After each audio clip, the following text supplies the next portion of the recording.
I cooked dinner for two, even though my wife had been dead for 2 winters. Tonight, for the first time, I only cooked for one.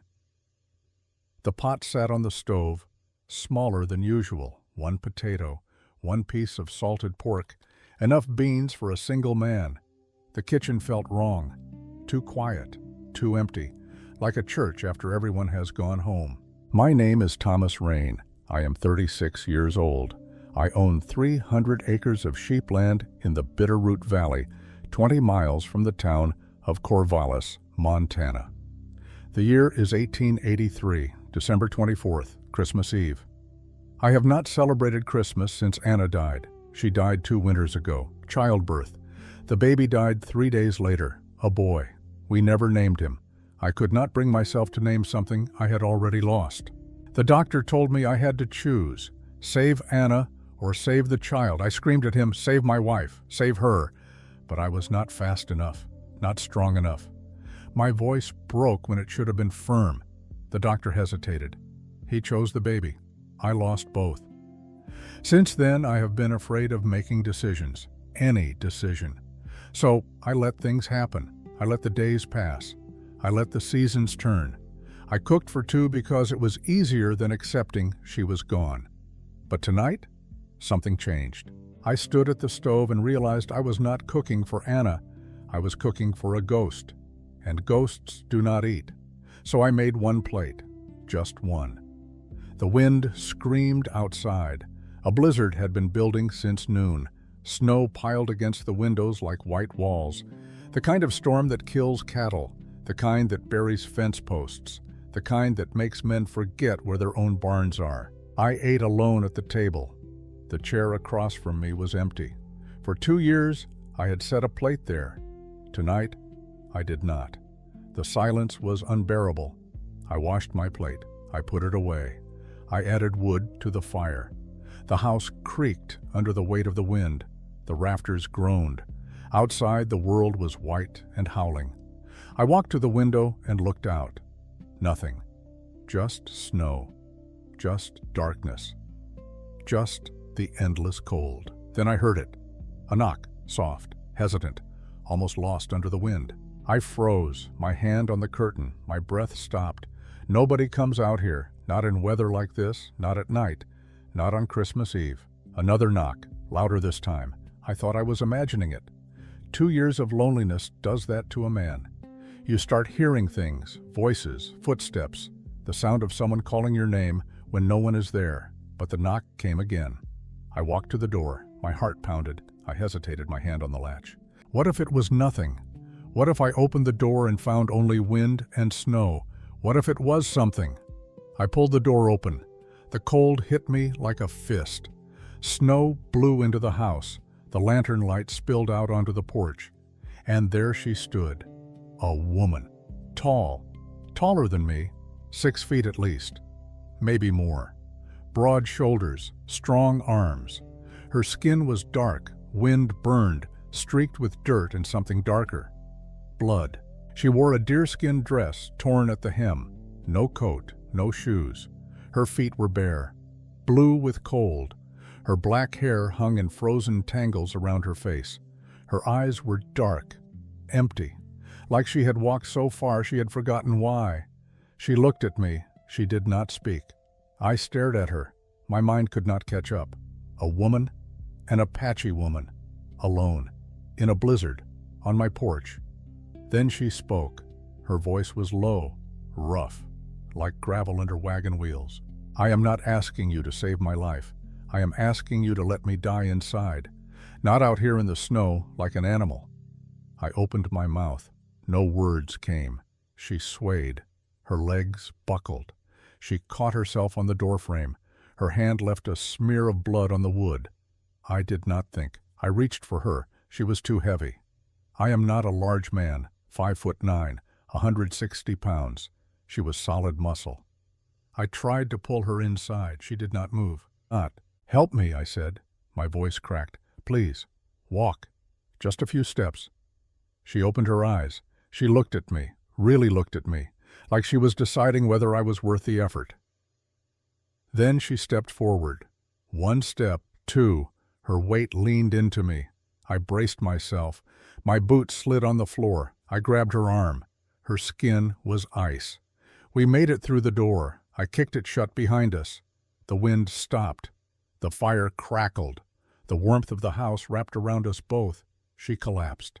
I caught her. Barely. We fell together onto the floor. Her head hit my chest. Her breath came in short, shallow gasps. "I am Thomas," I said. "My name is Thomas Rain." She did not answer. I pulled myself out from under her. I grabbed a blanket from the chair. I covered her. Her feet were torn, bleeding. Frostbite. Her hands were cracked and raw. "Stay with me," I said. "Do not die. Not here. Not tonight." Her eyes fluttered. She looked at the ceiling, then at me. "Why?" she whispered. "Because no one dies in my house tonight." Her lips moved, a ghost of a smile, or maybe just a grimace of pain. Then her eyes closed. I knelt beside her. My hands shook. I did not know what to do. For 2 years I had done nothing, made no decisions, let life happen around me. But now someone needed me, and I could not let her die. I did not sleep. I spent the night keeping her alive.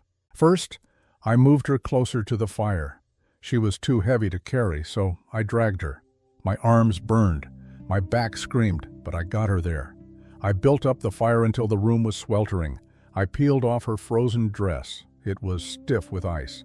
Underneath, her body was covered in bruises, dark purple welts across her ribs, long scars on her back, and on her thigh, a wound, deep, infected. The flesh around it was red and swollen. I boiled water. I found clean cloth.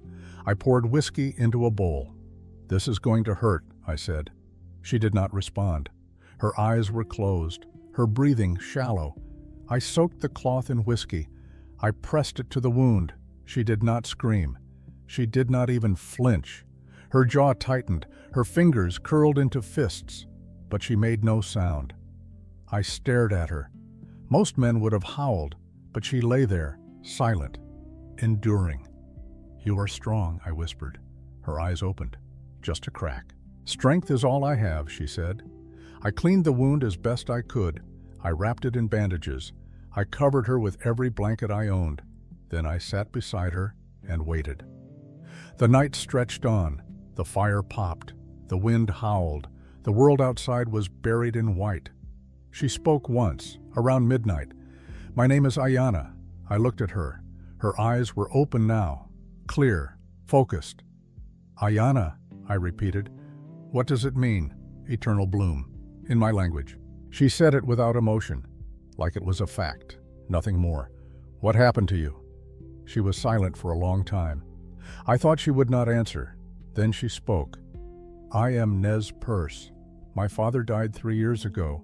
My mother died when I was 12. I have no brothers, no sisters. I was alone." She paused. Her hand moved to the wound on her leg. "The chief wanted me, Chief Wounded Bear.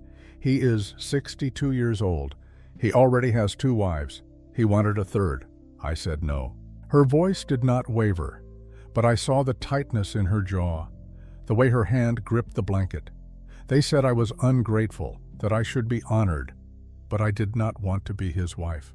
I did not want to be anyone's wife. What did they do? They beat me. They said I was a burden. Too tall, too strong. No man wanted me. So I should take what I was offered. She turned her head away. Her voice dropped. "They dragged me to the edge of the valley. They said I was no longer one of them. They told me to leave. So I left." "How long have you been walking?" She looked at the ceiling, calculating.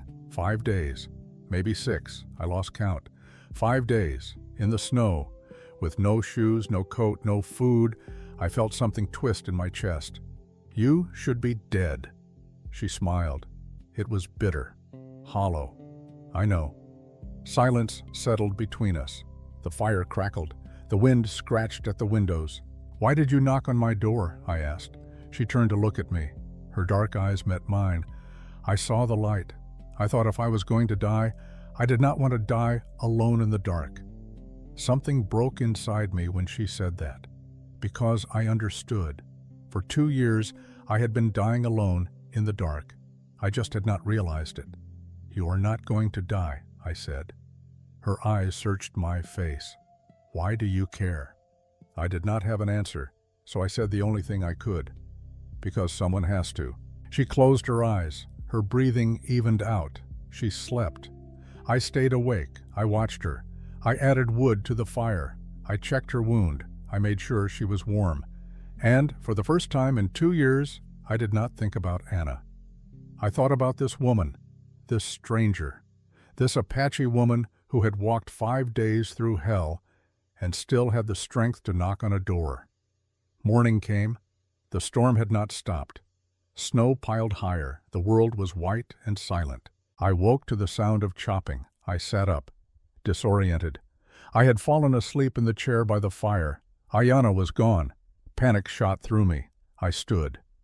The blankets were folded neatly on the floor. The door was open. Cold air poured into the house. I ran outside. She stood in the yard, an axe in her hands, a pile of split wood at her feet. 20 pieces, maybe more. She wore the blanket wrapped around her shoulders. Her legs were bare. The wound on her thigh had bled through the bandage. Fresh blood stained the cloth. She turned when she heard me. The axe hung loose in her grip. "I do not take charity," she said. "You should be resting. I do not rest until I earn my keep." I stared at her. Her face was pale. Her hands shook, but her eyes were hard, determined. "You are bleeding." She looked down at her leg, then back at me. "I have bled before." I walked toward her, slowly, like approaching a wild animal. "You do not owe me anything." She shook her head. "I owe everyone. My whole life I have owed. Food, shelter, protection. I am tired of owing." Her voice cracked on the last word. I stopped in front of her. I looked into her eyes. "Then do not owe me. Stay because you want to. Work because you want to. Leave when you want to." She stared at me, searching for a lie, for a hidden price. She found none. The axe slipped from her hand. It fell into the snow. She swayed. I caught her before she fell. Her weight pressed into me. Her breath was hot against my neck. "Why are you kind to me?" she whispered. I did not answer, because I did not know. I helped her back inside. I sat her by the fire. I changed the bandage on her leg. She did not speak. She did not resist. When I was done, she looked at me. "Thank you." 2 words, simple, honest. I nodded. We sat in silence. The fire crackled. The storm raged outside. And in that moment, I realized something. I had made a decision. I had chosen to let her in. And I was not afraid. The first week passed in silence. Ayanna did not speak unless spoken to. She worked every day, splitting wood, hauling water, shoveling snow, repairing the fence that had broken under the weight of ice. I watched her from the window. Her movements were efficient, powerful. She lifted logs I would have struggled with. She drove fence posts into frozen ground with a sledgehammer. She did not complain. She did not stop. At night she slept by the fire. I slept in my bed. We did not speak, but we fell into a rhythm. I cooked. She ate. I tended her wound. She let me. By the second week, the wound began to heal. The redness faded. The swelling went down. She walked without limping. By the third week, she moved like she had always lived here. I found myself watching her more, not with suspicion, with something else. Curiosity, respect. She was not like anyone I had ever known. One evening, I asked her a question. "Do you miss them, your people?" She was sitting by the fire, sharpening a knife I had given her. She paused. The blade gleamed in the firelight. "I miss the feeling of belonging, but I do not miss the place I did not belong." I thought about that. I understood it more than I wanted to admit. "I miss my wife," I said, "but I do not miss the man I was when she was alive." She looked at me. Her eyes were dark, thoughtful. "What kind of man were you?" I hesitated. I had never said this out loud. A man who did not choose. A man who let things happen. A man who lost everything because he was too afraid to decide. She set the knife down. "And now?" I looked at the fire, at the flames dancing in the darkness. "Now I am trying to be a man who chooses." She nodded slowly. That is harder than it sounds. I know. We sat in silence. The fire crackled. Outside, the wind had finally stopped. The storm was passing. Ayana stood. She walked to the window. She looked out at the snow. Spring will come soon. Yes. When it does, I will leave. My chest tightened. I had not expected that. Why? She turned to face me. Her expression was calm, resolved. Because I do not want to bring trouble to your door. People do not like my kind. If I stay, they will come, and they will make you choose between your land and me. I stood. I walked toward her. What if I already chose? She stared at me, surprised. You do not know what you are saying. Yes, I do. Her jaw tightened. Her hands clenched. You think kindness is enough? You think letting me stay for a few weeks means anything? Her voice rose. Anger, pain, fear. They will call you a traitor. They will take your land. They will burn your house. And for what? For a woman who does not even belong to your world? I stepped closer, close enough to see the firelight reflected in her eyes. You belong here. You belong in this house, on this land, because I say so. She shook her head. Tears welled in her eyes. You cannot just decide that. Yes, I can, and I am. Her breath hitched. She turned away. Her shoulders shook. I do not deserve this. Yes, you do. She covered her face with her hands. Her voice broke. I have hated myself for so long, my body, my strength, everything that makes me different. And now you stand here and tell me I belong? I reached out. I placed my hand on her shoulder. She flinched, then stilled. You are the strongest person I have ever met, not because of your body, because you survived. She lowered her hands. She looked at me. Tears streaked her face. I do not know how to be weak. You do not have to be. We stood there. The fire crackled behind us. The world outside was silent. And for the first time since Anna died, I felt something other than grief. I felt hope. The fourth week came. The snow began to melt. Water dripped from the roof. The air smelled different, softer, like spring was waiting just beyond the ridge.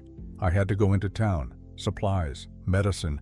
I had put it off as long as I could.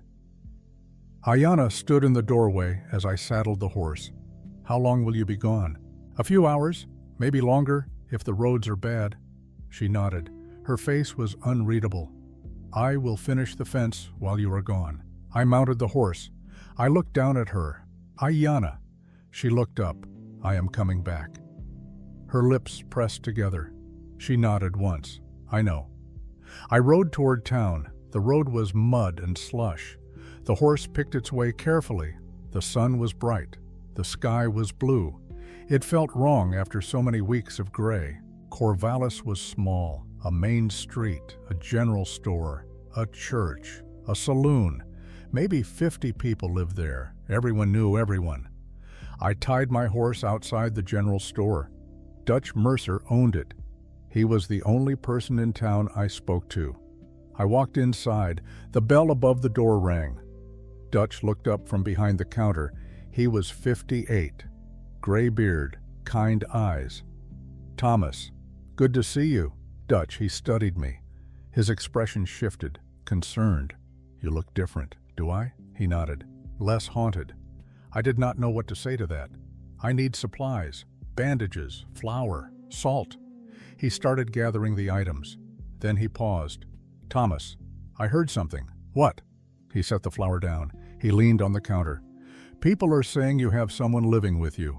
A woman? I met his eyes. I did not look away. I do. Dutch exhaled slowly. Thomas, you know how people are, especially after what happened with Anna. I know. He shook his head. I am not judging you, but Reverend Calloway is. And he is stirring people up. Let him. Dutch looked at me, really looked at me. You are serious about this? Yes. He was quiet for a moment, then he nodded. All right, but be careful. Calloway has influence, and people listen to him. I paid for the supplies. I thanked Dutch. I walked outside, and standing in the street, blocking my path, was Reverend Calloway. He was 50 years old, tall, thin. His face was sharp. His eyes were hard. "Thomas Rain, Reverend, I hear you are harboring a savage." I stiffened. My hand tightened on the reins. "I am harboring a woman who needed help." "A woman?" He laughed. It was cold, mocking. "She is a heathen, an abomination. And you bring her into a Christian home. It is my home, not yours." His expression darkened. "You are making a mistake. The people of this town will not stand for it. Then they do not have to come to my land." I stepped past him. He grabbed my arm.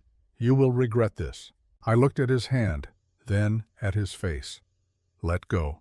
He released me, but his eyes burned with fury. I mounted my horse. I rode out of town, and all the way home I felt the weight of his stare. When I returned, Ayanna was waiting. She stood in the yard. The fence was finished. Her hands were covered in mud. She looked at me. She saw something in my face. "What happened?" I dismounted. I told her everything. The Reverend, the warning, the town. When I finished, she was silent. Then she spoke. "I will leave tonight." "No. Thomas, I told you this would happen, and I told you I chose." Her eyes filled with tears. "You do not understand. If I stay, you will lose everything." I walked toward her. I stopped in front of her. I already lost everything 2 years ago, but now, for the first time, I have something worth keeping. Her breath caught. "What are you saying?" "I am saying I do not care what they think. I do not care what they say. You are staying." She shook her head. Tears fell. "Why? Why would you do this?" "Because you deserve a home, and so do I." She covered her mouth. Her shoulders shook. And I knew, in that moment. I was not just choosing her. I was choosing to live again. The weeks that followed were quiet. Not the silence of grief, not the silence of loneliness, a different kind.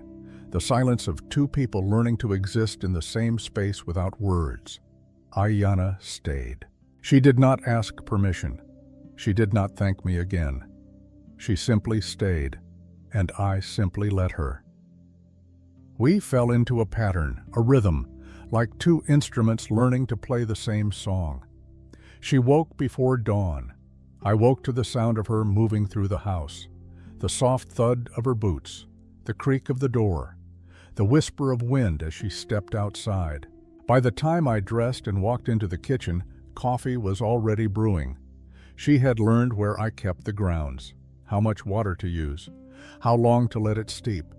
She did not drink coffee herself, but she made it for me every morning. I never asked her to. After breakfast, we worked. The land needed constant attention, fences to mend, sheep to tend, firewood to split.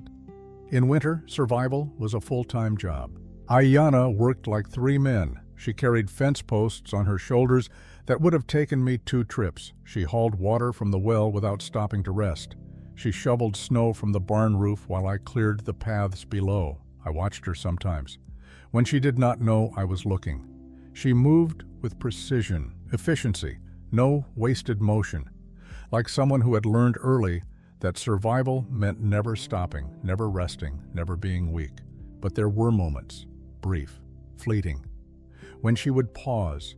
She would stand in the snow, her breath rising in clouds, her eyes on the mountains, and I knew she was thinking of the people who had sent her away. One afternoon I found her standing at the fence line, staring out at the valley. Her hands gripped the wood so tightly her knuckles were white. I walked up beside her. I did not speak. We stood together, silent, watching the sky turn pink and orange as the sun set behind the peaks. Finally, she spoke. "Do you ever feel like you are carrying something too heavy to put down?" "Yes." Her eyes stayed on the horizon. "What do you carry?" I thought about Anna, about the baby, about the 2 years I spent cooking dinner for ghosts. Guilt. She nodded slowly. "Me too." "What do you feel guilty for?" She turned to look at me. Her eyes were dark, hollow. "For being born wrong, for being too tall, too strong, too much. My mother used to tell me I was a gift from the spirits, but my father looked at me like I was a curse." Her voice was steady, but I heard the crack beneath it. When he died, I thought maybe I could finally be enough. But the tribe looked at me the same way he did, like I was a mistake that needed to be fixed. She turned back to the mountains. So I carry the weight of being unwanted, and I do not know how to put it down. I stood beside her. I wanted to say something, to tell her she was wrong, that she was not a mistake, that she was extraordinary. But words felt cheap, hollow, so I did the only thing I could. I reached out, slowly, and I placed my hand over hers. She stiffened. I thought she would pull away, but she did not. Her hand relaxed beneath mine, her fingers uncurled. We stood there, two people, two ghosts, learning to be alive again. The sun set, the sky turned purple, the stars began to appear, and neither of us moved. By February, the worst of the winter had passed. The snow still fell, but the air was different, softer, the kind of cold that hinted at spring. I had to go back into town. We were running low on flour, salt, medicine for the sheep. I had put it off for weeks, but I could not avoid it any longer. Ayanna helped me load the wagon. She moved the heavy sacks like they weighed nothing. When I climbed onto the seat, she stood beside the wheel. Her hand rested on the wood. "Be careful, I will." She looked up at me. Something flickered in her eyes. Worry, fear. "If they try to hurt you because of me, I want you to tell them I left." "No, Thomas, I am not lying for them, or for you. You are part of this place now, and I am not ashamed of that." Her jaw tightened. She looked away. "You should be." I reached down. I lifted her chin, gently, until her eyes met mine. "I am not." Her breath caught. She stepped back. Her hand fell from the wagon. "Come back." "I will." I snapped the reins. The horse started forward. I did not look back, but I felt her eyes on me the entire way down the road. The town looked the same, cold, gray, quiet. I tied the wagon outside Dutch Mercer's store. The street was empty, too empty, like people were hiding. I walked inside. The bell rang. Dutch was behind the counter. He looked up. His face was tight, worried. "Thomas." "Dutch." He glanced toward the window, then back at me. "You should not be here. I need supplies." "I know. But Calloway has been talking. He has been organizing." "Organizing what?" Dutch leaned forward. His voice dropped. "A petition. To have your land taken. He is claiming you are aiding the enemy, that you are a threat to the community." My hands clenched into fists. "That is insane." "I know, but people are listening. Fear makes people stupid." I took a breath. I forced myself to stay calm. "Who signed?"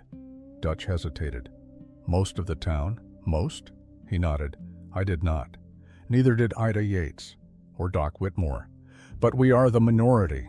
I felt something cold settle in my chest. "What happens now?" Dutch shook his head. "I do not know. But Sheriff Tate is supposed to come by your place, soon, to investigate." "Investigate what?" "Whether the woman you are harboring is a danger." "She is not. I know that. You know that. But Calloway does not care about the truth. He cares about control." I grabbed the supplies I needed. I paid. I turned to leave. Dutch called after me. "Thomas, be smart. If you push back too hard, they will push harder." I stopped. I looked at him. "I am done being quiet, Dutch. I spent 2 years hiding from life. I am not hiding anymore." His expression softened. He nodded. "Then I will stand with you when the time comes. Thank you." I walked out. The street was still empty, but I felt eyes watching from windows, from doorways. I climbed onto the wagon. I started home, and I knew the fight was coming. When I returned, Ayanna was in the barn. She was brushing down one of the sheep. Her hands moved gently, carefully. I stood in the doorway, watching. She did not notice me at first. She was humming, low, soft, a melody I did not recognize. It was the first time I had heard her make music. She looked up, saw me. The humming stopped. "You are back." "I am." She set down the brush. She walked toward me. "What happened?" I told her. The petition, the sheriff, Calloway's plan. When I finished, she was silent. Then she spoke. Her voice was calm, too calm. "I will leave tonight." "No, Thomas, this is exactly what I said would happen." "I know." "Then why are you being stubborn? Because leaving will not fix this. It will only prove them right." She shook her head. "You do not understand. I have been through this before, with my tribe. With every place I have tried to belong. I will not let you lose everything because of me." Her voice cracked. She turned away. I walked up behind her. I did not touch her, but I stood close enough that she could feel my presence. "Ayanna, look at me." She turned, slowly. Her eyes were wet. "I am not them. I am not your tribe. I am not the people who cast you out. I chose you. And I do not take that back just because it is hard." Tears fell. She wiped them away, angry, ashamed. "Why? Why do you care so much?" "Because you remind me what it feels like to be alive." Her breath hitched. She stared at me. And for a moment, the world stopped. Then she stepped forward. She wrapped her arms around me. I froze, surprised. Then I hugged her back. She was solid, warm, real. And I realized I had not held another person since Anna died. We stood there, in the barn, surrounded by hay and animals and the smell of earth, two broken people, holding each other together. That night, I could not sleep. I lay in bed, staring at the ceiling, thinking about the sheriff, about Cowboy, about what would happen when they came. I thought about Anna, about the decision I had failed to make, and I thought about Ayanna, about the decision I was making now. Finally, I got up. I pulled on my coat. I walked outside. The night was clear, cold. The stars were sharp and bright.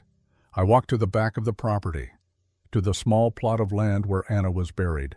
The grave was simple, a wooden cross, her name carved into the wood. I knelt in the snow. I placed my hand on the frozen earth. "I am sorry, Anna. I am sorry I could not save you. I am sorry I was too slow, too afraid." My voice broke. "But I cannot live in that moment anymore. I cannot keep punishing myself for something I cannot change." The wind whispered through the trees. "There is someone else now, someone who needs me. And I need her, not to replace you, but to have a reason to keep going." I closed my eyes. "I hope you understand. I hope wherever you are not angry." I stayed there for a long time. The cold seeped into my bones, but I did not move. And then I felt it. A release, like something heavy lifting from my chest. I stood. I looked at the grave one last time. "Goodbye, Anna." I walked back to the house. Ayanna was sitting by the fire. She looked up when I came in. "Are you all right?" I nodded. "Yes, I am." She studied my face. Then she smiled. "Just a little." "Good." I sat beside her. We did not speak, but the silence was different now. It was not loneliness. It was peace. Sheriff Tate arrived 3 days later. He came alone. No deputies, no guns drawn, just a man on a horse riding slowly up the snow-packed road. I saw him from the window. I set down my coffee. Ayanna looked up from the table. She had been mending a shirt. "Who is it?" "The sheriff." Her face went pale. She stood. "What do I do?" "Nothing. Stay here. Let me handle this." "Thomas." I turned to her. I placed my hand on her shoulder. "Trust me." She hesitated. Then she nodded. I walked outside. The cold bit at my face. The sheriff dismounted. He was 45, tall, lean. His face was weathered. His eyes were tired. "Thomas." "Sheriff." He looked past me, toward the house. "I am here on official business." I figured. He pulled a folded paper from his coat. He handed it to me. "Reverend Calloway filed a complaint. He claims you are harboring a dangerous individual. I am required to investigate." I unfolded the paper. I read it. My jaw tightened. "This is garbage." "Maybe, but it is official garbage." He looked uncomfortable, like he did not want to be here. "I need to see her." "No." His eyebrows rose. "Thomas, I am not here to hurt anyone. But if you refuse, Calloway will use that against you." I stared at him, weighing my options. Finally, I stepped aside. "Fine, but you treat her with respect." I would not do otherwise. We walked inside. Ayanna stood by the fire. Her hands were steady, but I saw the fear in her eyes. Sheriff Tate removed his hat. "Ma'am." She said nothing. He looked at me, then at her. "What is your name?" "Ayanna Elkhorn." "Where are you from?" "The Nez Perce." "Why are you here?" She glanced at me. I nodded. "I was cast out from my tribe. Thomas gave me shelter." Sheriff Tate studied her. His expression was unreadable. "Have you committed any crimes?" "No." "Have you threatened anyone in this town?" "No." "Do you intend to harm anyone?" "No." He was quiet for a moment. Then he turned to me. "Thomas, can I speak with you outside?" I looked at Ayanna. She nodded. We stepped onto the porch. The sheriff closed the door behind us. He leaned against the railing. He sighed. "Thomas, I am going to be honest with you. Calloway is out for blood. He does not care about the truth. He wants her gone. And he wants to make an example of you. Why? Because you represent something he cannot control. You made a choice that goes against what he preaches. And that scares him. So what do I do?" The sheriff looked at me. His eyes were sharp. "You have two options. You send her away, or you marry her." I stared at him. "What?" "If she is your wife, she has legal protection. Calloway cannot touch her. Not without going through the law. And the law says a man has the right to marry who he chooses." I shook my head. "That is insane." "Maybe. But it is also the only way to keep her safe." He straightened. He put his hat back on. "Think about it, but do not take too long. Calloway is planning something, and I do not know how much time you have." He mounted his horse. He looked down at me. "For what it is worth, Thomas, I think you are doing the right thing. The world needs more people who choose kindness over fear." He rode away. I stood on the porch, my mind racing. Marriage. It was insane. I barely knew her. We had only lived together for a few weeks. But then I thought about Anna, about the 2 years I had wasted, about the life I had let slip away because I was too afraid to choose. And I thought about Ayanna, about the way she made me feel alive again. I walked back inside. She was sitting by the fire, her hands folded in her lap. "What did he say?" I told her. "Everything." When I finished, she was silent. Then she spoke. "You are not seriously considering this." "I am." "Thomas, you cannot marry me just to keep me safe. That is not a reason. It is not the only reason." She looked at me. Her eyes were wide. "What are you saying?" I knelt in front of her. I took her hands in mine. "I am saying I do not want to live alone anymore. I am saying I want you to stay. Not because I pity you, not because I owe you, but because I choose you." Her lips trembled. Tears filled her eyes. "You do not know what you are asking." "Yes, I do." "No, you do not." "I am broken, Thomas. I am not soft. I am not gentle. I do not know how to be a wife. I do not need you to be soft. I do not need you to be gentle. I need you to be you." She shook her head. Tears fell. "What if I cannot give you children? What if my body is wrong? I do not care about children. I already lost a child. I do not need another. I need a partner. Someone to stand beside me. Someone to share this life with." Her breath came in gasps. She pulled her hands away. She covered her face. "I do not deserve this." "Yes, you do." She looked at me through her fingers. Her eyes were red, raw. "Why are you doing this?" "Because I love you." The words hung in the air. I had not planned to say them, but once they were out, I knew they were true. Ayanna stared at me, shocked. Then she laughed. It was a broken sound, half sob, half disbelief. "You love me? You barely know me. I know enough." She stood. She walked to the window. She looked out at the snow. "I have never been loved, not by my father, not by my tribe. I do not know what it feels like." I stood. I walked up behind her. "Then let me show you." She turned. Her eyes searched mine, and I saw it. The moment she decided to trust me, she nodded, slowly. "All right." The next day I rode into town. I went straight to Dutch Mercer's store. He looked up when I walked in. "Thomas, what are you doing here? I need a favor." He set down the crate he was holding. "What kind of favor?" "I need you to be a witness. At a wedding." His eyes widened. "You're serious?" "Yes." He was quiet. Then he smiled. "When?" "Today." He laughed. It was a warm sound, full of approval. "Thomas Rain, you are full of surprises. Will you do it?" He nodded. "I will. But you need one more witness. The law requires two." "I know. Do you know anyone who would help?" He thought for a moment. "Ida Yates. She runs the bakery. She has been asking about you, about the woman you are helping. I think she would stand with you." We walked down the street together. The bakery was small, warm. The smell of bread filled the air. Ida Yates was 65, round, kind-faced. She looked up when we entered. "Dutch, Thomas, what brings you here?" Dutch gestured to me. "Thomas has a question." I stepped forward. "Mrs. Yates, I need a witness for a wedding. My wedding. Today. And I was hoping you would help." She blinked, surprised. "You are getting married? To the Apache woman?" "Yes." She studied me. Her expression softened. "Why?" "Because I love her.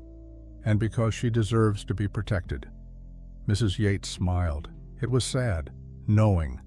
"I was married once. My husband left me because I could not have children. He said I was not enough." She walked around the counter. She placed her hand on my arm. "If you are marrying her because she is not enough, do not do it. But if you are marrying her because she is everything, then I will stand with you. She is everything." Mrs. Yates nodded. "Then I will be there." We gathered at Sheriff Tate's office. It was the only neutral place in town. Ayanna wore a simple dress, one I had bought from Dutch's store. It was too small, too short. But she looked beautiful. She stood beside me, her hands folded, her face calm. But I saw the way her fingers trembled. Sheriff Tate stood behind his desk. He held a worn Bible. Dutch and Mrs. Yates stood as witnesses. The sheriff looked at us. "This is a legal marriage, before God and the law. Do you both understand?" We nodded. "Thomas Rain, do you take this woman to be your wife?" I looked at Ayanna. Her dark eyes met mine. "I do." "Ayanna Elkhorn, do you take this man to be your husband?" She hesitated, just for a moment. Then she spoke. "I do." Sheriff Tate closed the Bible. "By the power vested in me by the territory of Montana, I pronounce you husband and wife." He looked at me. "You may kiss the bride." I turned to Ayanna. She looked nervous, uncertain. I leaned in. I kissed her, gently, briefly. Her lips were soft, warm. When I pulled back, her eyes were wide. Dutch clapped. Mrs. Yates wiped her eyes. Sheriff Tate handed me the marriage certificate. "This makes her a legal citizen. She is under your protection, and under the law." "Thank you," he nodded. "Be careful, Thomas. Calloway will not take this well. I know." We walked outside. The sun was bright. The air was cold. Ayanna looked at the certificate in my hand. "Is it real?" "Yes."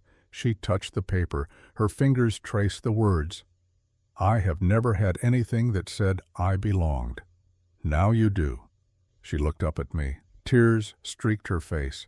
"Thank you." I took her hand. "Let us go home." We walked toward the wagon, and then I heard it. A voice, loud, angry. Reverend Calloway. He stood in the middle of the street. Behind him were a dozen men. Some I recognized, some I did not. Calloway pointed at us. "This is an abomination. You have married a heathen, a savage. She is my wife." He stepped forward. His face was red with fury. "You have betrayed this community. You have betrayed God." Ayanna stepped in front of me. Her voice was calm, strong. "Your God did not teach me to hate people because they are different. If he did, then he is not my God." Calloway's eyes widened, shocked. "You dare speak of God?" "I dare speak of love. Something you seem to have forgotten." The crowd murmured. Some looked uncomfortable. Mrs. Yates stepped forward. "Reverend, this woman saved 3 children during the flood last month. She pulled them from the water. She risked her life." "Where were you?" Calloway sputtered. "That is irrelevant." Dutch spoke up. "Is it?" Because it seems to me she has done more for this town than you have." More voices joined in.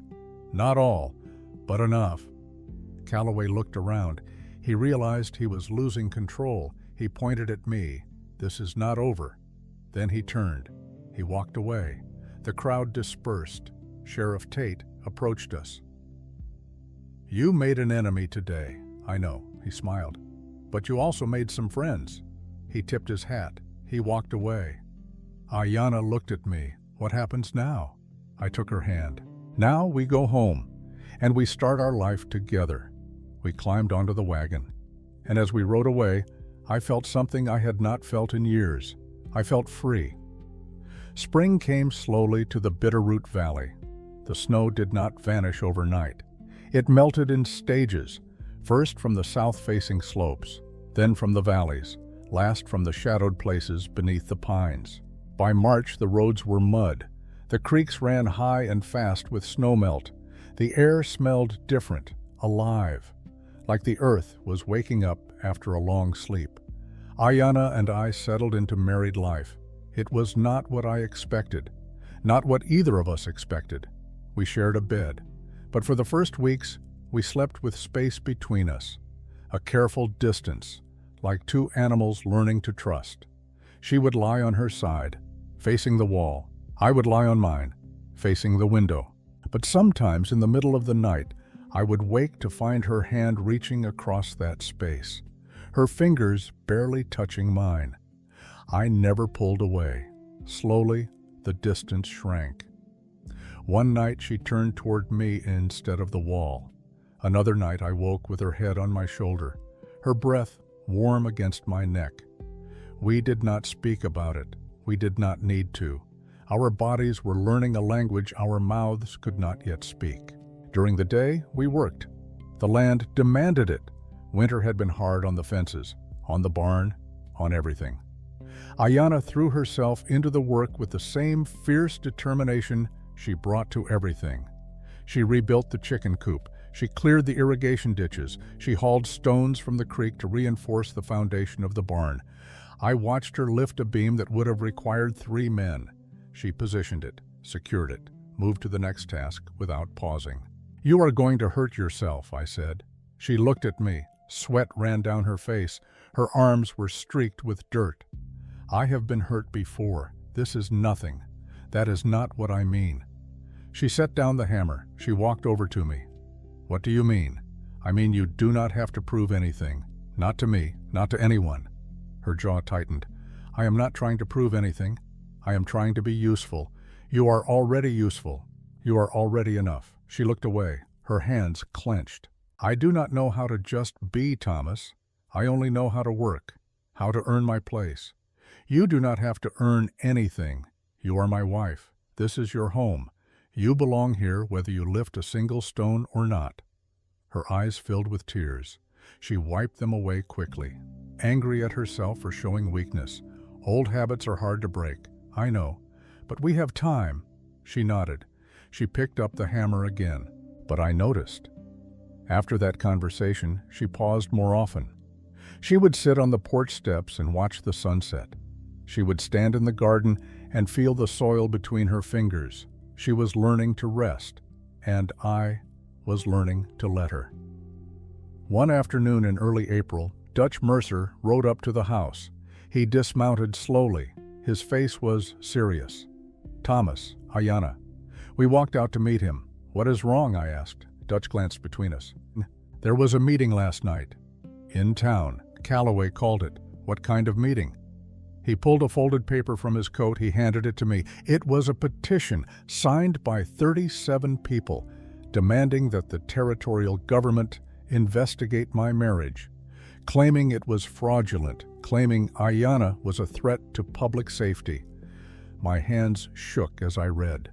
This is insane. I know, but it is official. Sheriff Tate said a marshal will be coming from Helena in 2 weeks to investigate.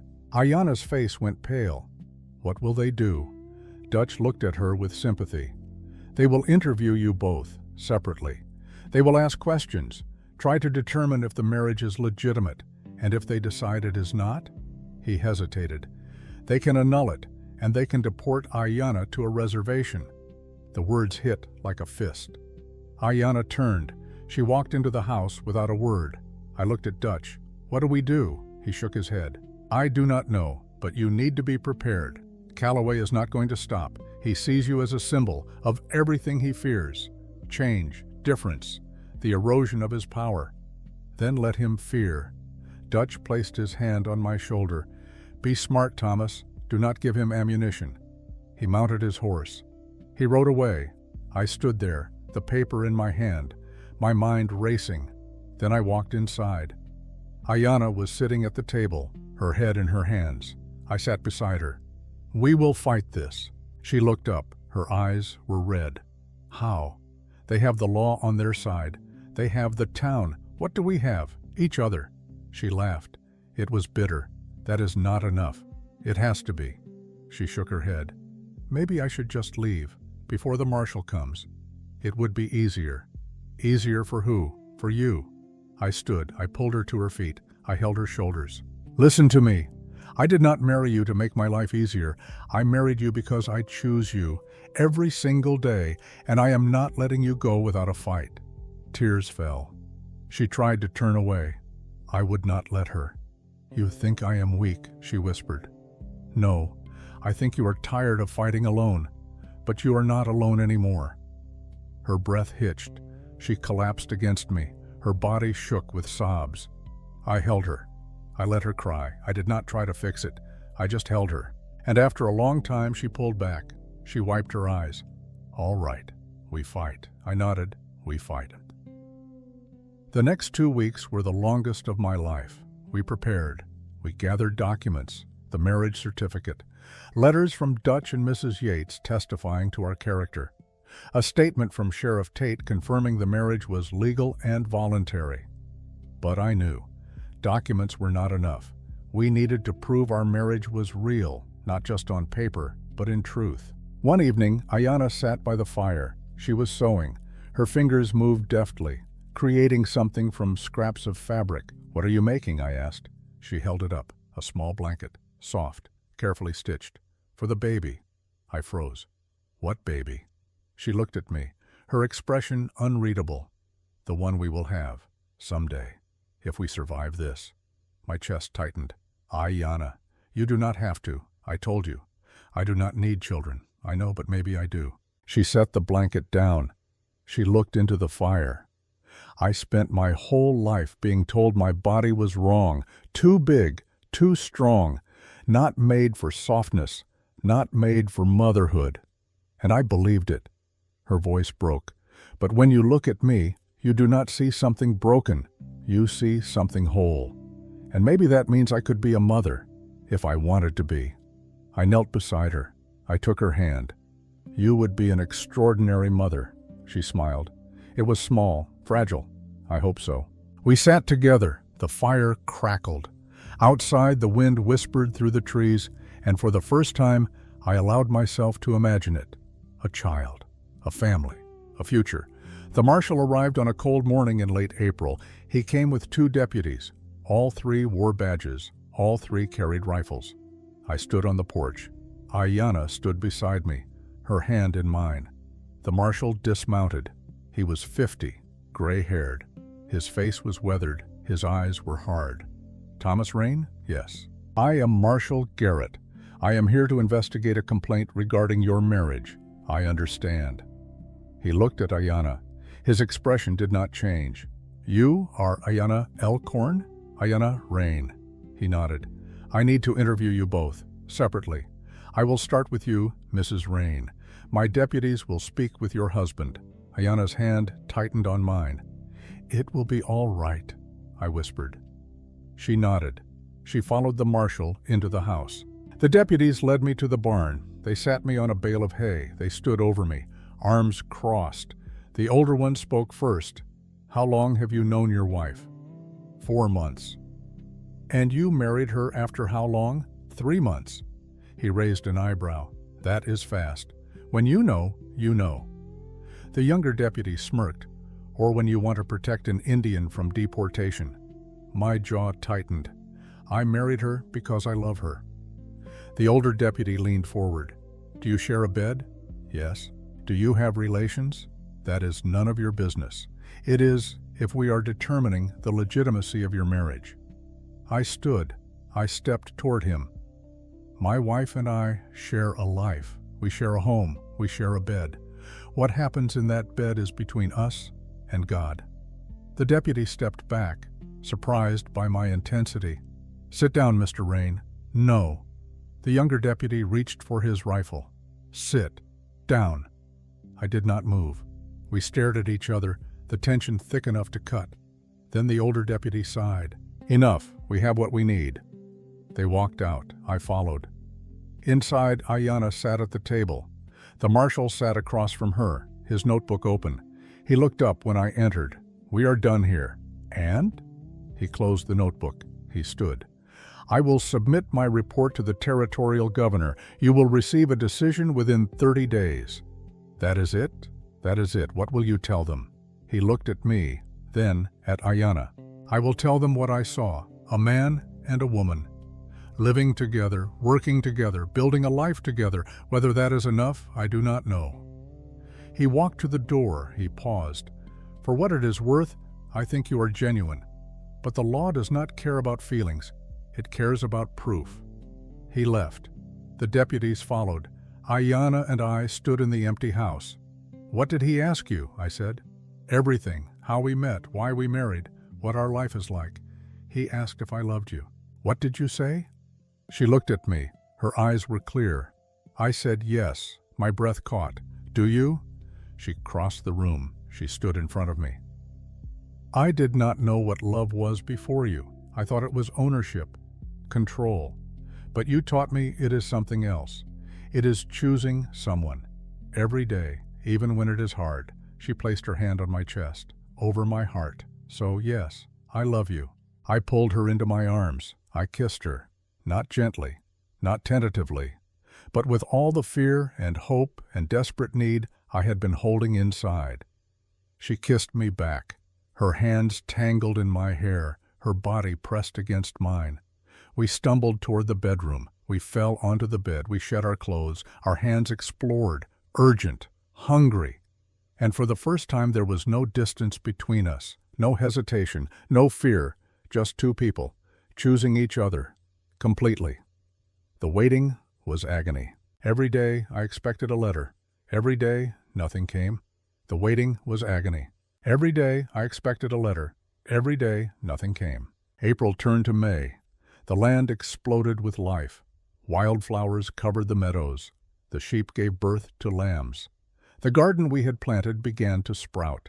But something else was changing too. Ayanna had always been tireless, strong, but now I noticed small things. She would pause in the middle of work, her hand pressed to her stomach. She slept longer, ate more. One morning in early May, she stood abruptly from the breakfast table. Her face went pale.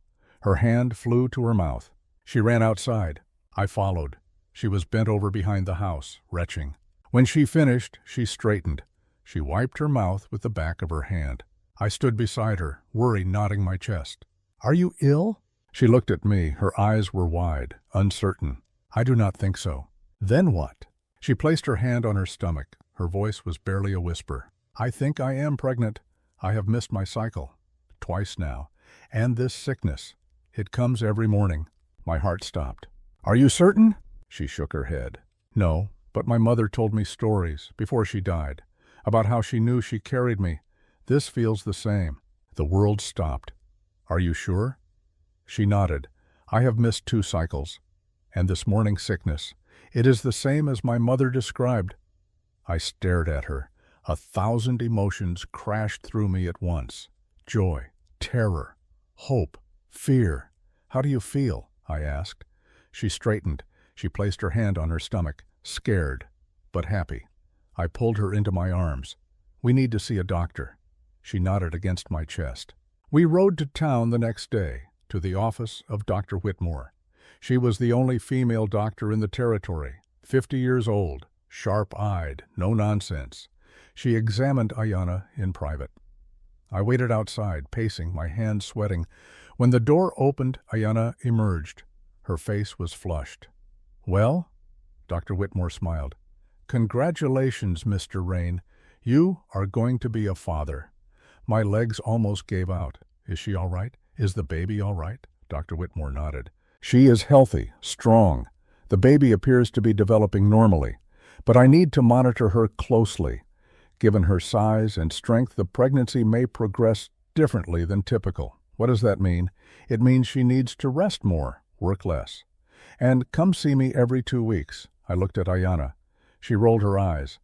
"I am not fragile, no, but you are carrying a child, and that changes things." Ayanna sighed. "Fine." Dr. Whitmore handed me a list of instructions: foods to eat, activities to avoid. She also handed me a small bottle. Prenatal vitamins. Make sure she takes one every day. I will.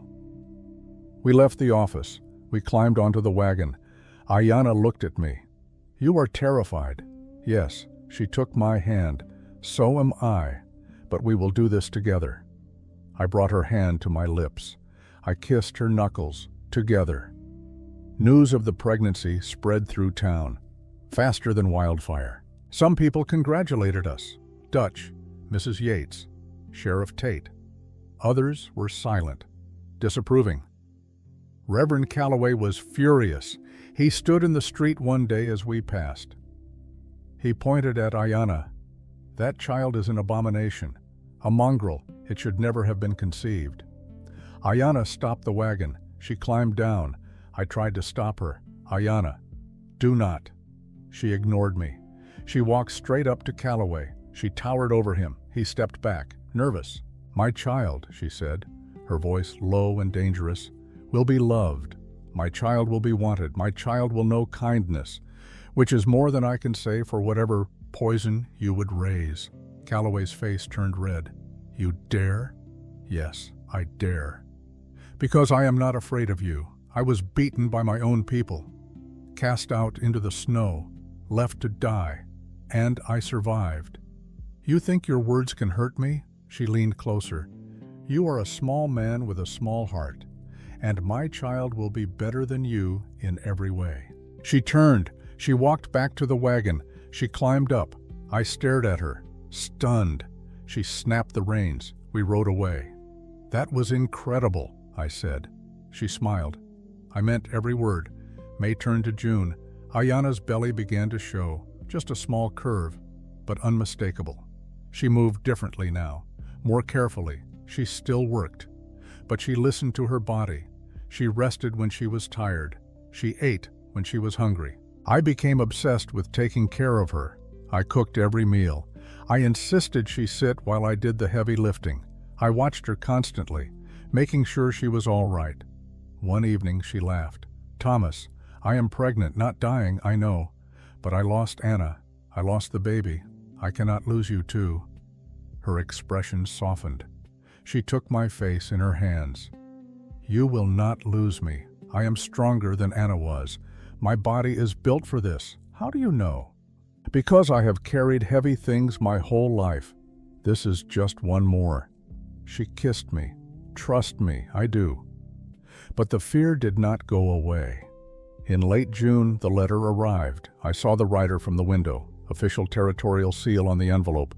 My heart stopped. Ayanna stood beside me, her hand on my arm. "Open it." My hands shook as I broke the seal. I unfolded the paper. I read. Then I read again. Ayanna's grip tightened. "What does it say?" I looked at her. "The marriage is recognized as legitimate. The investigation is closed. You are a legal citizen of the Montana Territory." Her eyes widened. "We won?" "We won." She collapsed against me, sobbing, not from sadness, from relief. I held her. I pressed my face into her hair. "You are safe. You are mine. You are home." She pulled back. She looked at me through tears. "We are home."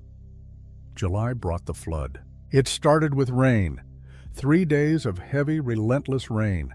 The creeks swelled, the rivers overflowed, the town of Corvallis flooded.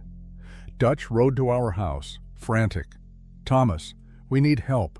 The water broke through the levee. 3 children are trapped in the old mill. We cannot reach them." I looked at Ayanna. She was 7 months pregnant, her belly large, her movements slower. "I will go," I said. She shook her head. "We will go." "Ayanna, you cannot." "Yes, I can." "Thomas, those children will die if we wait." "I am coming." There was no arguing with her. We rode to town. The streets were rivers, water up to the wagon wheels. We reached the mill. It was half submerged. I could hear the children screaming inside. The men stood on the bank, helpless. "The current is too strong," one said. "We cannot get across." Ayanna climbed down from the wagon. "I can." "Mrs. Rain, you should not." She ignored him. She waded into the water. The current hit her. She staggered, but she did not fall. She pushed forward step by step. The water rose to her waist, then her chest. I ran after her. "Ayanna!" She reached the mill. She broke through the door. Water poured out. I could not see her. Then she emerged, a child in her arms. She handed the child to me. 2 more. She disappeared inside again. She came out with the second child, then the third. By the time she reached the bank, she was shaking, exhausted. The townspeople stared at her, silent. Then Mrs. Yates started clapping. Others joined, slowly at first, then louder. Ayanna stood there, dripping wet, breathing hard.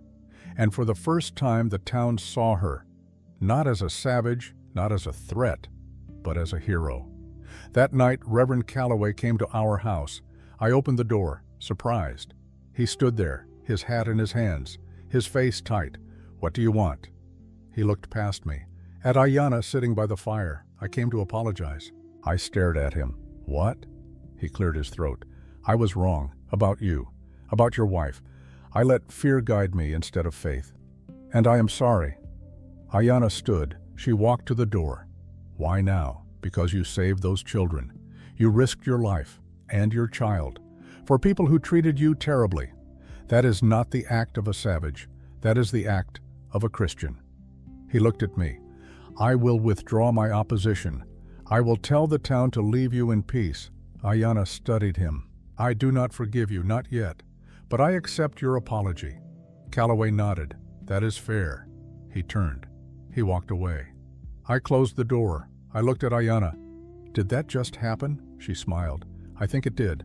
August brought the harvest. The garden yielded more than we could eat. Tomatoes, beans, squash, corn. Ayanna preserved everything, canning, drying, storing for winter. She moved slowly now, her belly enormous. Her back ached, her feet swelled, but she did not complain. One evening, she sat on the porch, her hands on her stomach. I sat beside her. "Do you feel the baby?"